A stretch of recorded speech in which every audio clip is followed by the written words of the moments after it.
partie 7 du manga légendaire JoJo's Bizarre Adventure, Steel Ball Run nous racontera l'histoire de Johnny Joestar, le jockey de génie qui va malheureusement finir paraplégique. Malgré cela, il participera à la Steel Ball Run, une immense course à travers tous les États-Unis. Durant cette course, il rencontrera des adversaires et des amis, notamment le fameux Jairo Zeppeli, avec qui il fera équipe, et lors de cette course de grande envergure, il développera sa force et ses valeurs, et trouvera un sens à sa vie. Donc voilà, je vais vous donner mon avis sur cette partie de tête de Jojo, et allez, c'est parti. Bon, tout d'abord, on va parler de l'histoire. Clairement, j'ai beaucoup aimé le côté voyage de cette partie. On a vraiment l'opportunité de découvrir plein de lieux et personnages différents. Et en termes de scénario, avant ma lecture, j'avais vraiment peur que ce soit juste une course de chevaux sur plusieurs chapitres. Et au final, c'est vraiment une course de chevaux sur plusieurs chapitres, mais avec beaucoup d'intrigues qui s'entremêlent. Avec notamment l'intrigue la plus importante, la quête du cadavre sacré, qui est vraiment très intéressante, notamment au niveau des enjeux. En gros, on peut résumer ça par un grand pouvoir implique de grandes responsabilités. Mais en plus de ça, ce qui est intéressant, c'est qu'on peut rajouter qui mérite le pouvoir, et surtout pourquoi. Mais bon, tout ce qui est trait d'analyse, on en parlera dans de futures vidéos. Ici, on se contentera de mon avis. Donc allons-y, je vous donne mon avis sur les personnages. Du moins les plus importants. On va commencer par Johnny Joestar. Au début, je l'appréciais pas spécialement, surtout qu'on fait plus l'éloge d'un certain personnage dont on parlera plus tard. Mais Johnny est assez détestable au début. Mais au fil de l'aventure, justement, il va avoir des valeurs, il va grandir et sera nettement plus appréciable. Bon bah du coup pour Johnny, j'ai beaucoup apprécié le personnage, notamment dans ses actions, etc. Mais en vérité, il m'a pas tant marqué que ça. On continue avec Jairo Zeppeli. Clairement, incontestablement, le meilleur Jotaro. Il prend un petit peu les points positifs de chacun des Jotaro existants, et il les bonifie encore plus. Vraiment, Jairo est l'un des meilleurs personnages de cette partie. Très drôle, très charismatique, et c'est aussi un personnage qui doute. Même si le passé et l'histoire de Johnny étaient poignants, j'ai nettement préféré celui de Jairo. Donc bah du coup Jairo, c'est mon personnage préféré de cette partie, ex aequo avec un autre, mais pour d'autres raisons. On continue avec Diego Brando. C'est lui aussi un jockey de génie. Ayant eu une enfance difficile, il a fait en sorte d'être et de devenir le meilleur.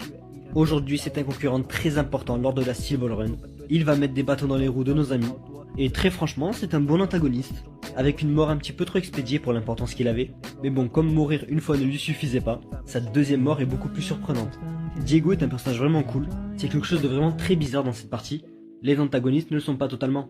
Mis à part tous ces sales coups, et le fait qu'ils veulent être en possession du cadavre sacré, en soi, Diego c'est une bonne personne. Il a des valeurs, et s'est battu pour les atteindre. Tout comme Johnny ou Jairo par exemple. C'est vraiment ce que j'ai aimé avec Diego, l'ambiguïté du perso. Et surtout à la fin, lors de sa première mort, on a un petit peu la haine qui meurt quand même. Et puis toute la dernière partie avec le deuxième Dio du coup, c'était plutôt intéressant. Mais après, est-ce que c'était vraiment nécessaire de lui mettre The Ward? Dans tous les cas, j'ai beaucoup aimé le personnage. Et Diego président des États-Unis, ça aurait été cool. Ensuite, on continue avec mon deuxième personnage préféré, Funny Valentine. C'est vraiment un personnage très intéressant, parce que c'est le seul antagoniste principal de Jojo qui n'est pas foncièrement méchant, comparé aux anciens. C'est plus ou moins un homme de parole, et malgré ses penchants un petit peu pervers, il a quand même un certain sens de la justice. Bien qu'il soit quand même assez égoïste, faisant en sorte que le cadavre sacré n'appartienne qu'à lui, il le fait pour le bien des États-Unis. Donc est-ce vraiment une mauvaise chose? J'en dis pas plus, parce que très clairement Funny Valentine est un personnage beaucoup trop intéressant pour en parler ici. Encore une fois, je vous donne juste mon avis. Et puis bon, pour la dernière partie, je vais généraliser les autres personnages qui restent. C'est beaucoup trop long d'en parler un par un. Mais dans la globalité, c'est un plutôt beau casting. Que ce soit au niveau des alliés ou des ennemis, il y a des plutôt bons personnages. Même si j'ai une petite déception au niveau de Poco Loco, j'aurais vraiment aimé que le côté chanceux aille jusqu'au bout. Et aussi au niveau de Weka Pipo, j'ai plutôt bien apprécié le personnage, et je trouve que sa mort a été beaucoup trop rapide. Personnellement, j'ai même pas fait attention qu'il était mort. Bon, après, tout ce passage-là était quand même assez compliqué, avec le fameux qui a tiré sur Johnny. C'était vraiment un passage de l'histoire qui était incompréhensible. Je suis quand même assez déçu qu'il soit mort assez rapidement. Un dernier petit mot sur ce que j'ai pas trop aimé dans cette partie, c'est les stands. Je ne parle pas des effets ou des pouvoirs des stands, mais bel et bien des stands en eux-mêmes. Plus les parties avancent, plus les stands ont l'air robotiques et dénués de vie. Ça avait déjà plus ou moins commencé avec la partie 5, mais bon, mis à part le côté assez robotique, ça reste la même chose, le concept est le même. C'est juste que je préférais les stands un petit peu plus vivants, même si en vrai le côté robotique marche très bien chez certains stands. Dans cette partie on a Tusk, D4C, qui sont des stands beaucoup trop puissants pour être humanisés. Mais bon, si vous voulez qu'on parle des stands, dites-le moi en commentaire et j'en ferai une vidéo.